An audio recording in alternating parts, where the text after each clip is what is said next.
July 2021, Color Palette 11, Star Wars Portrait. In 2018, I created my own art challenge that focuses on using limited color palettes. The challenge is named Huely as it takes place during the month of July, and it's all about color or hues. The aim of the challenge is to create an image or design that uses a maximum of 5 colors plus black and white if needed.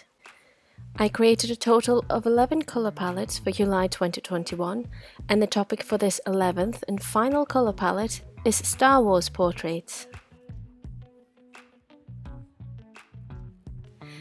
It shouldn't come as a surprise to anyone that I'm a big lover of Star Wars, especially since I've been painting portraits of Luke, Leia and Han Solo several times before.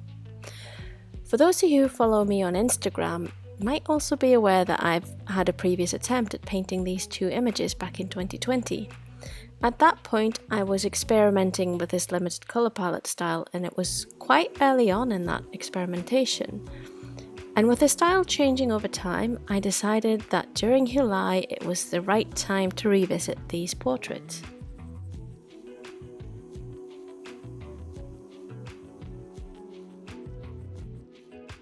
If I was to go back and make any changes to these portraits, I would probably pick a slightly different colour palette.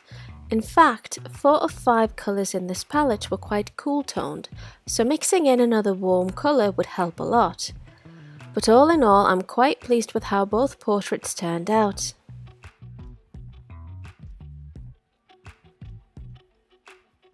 If you have any questions about my process, then let me know in the comment section.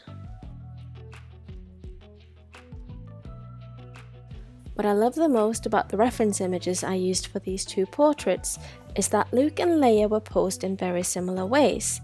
The images work so well together despite the photos being taken over 25 years apart. The image of them being young was part of a promotional campaign for Star Wars Empire Strikes Back, but this version, with them being older, was published in Vanity Fair for the release of Star Wars The Last Jedi.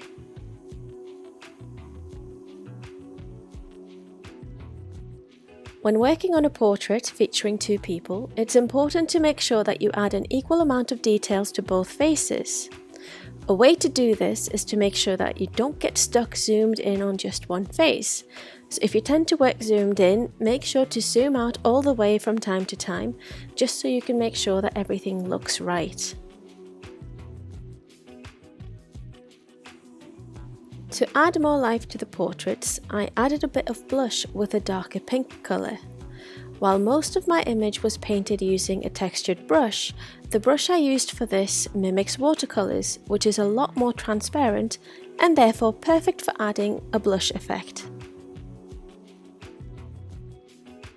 Thank you so much for watching. For more process videos, check out my YouTube channel, and for more of my work, visit my social media accounts.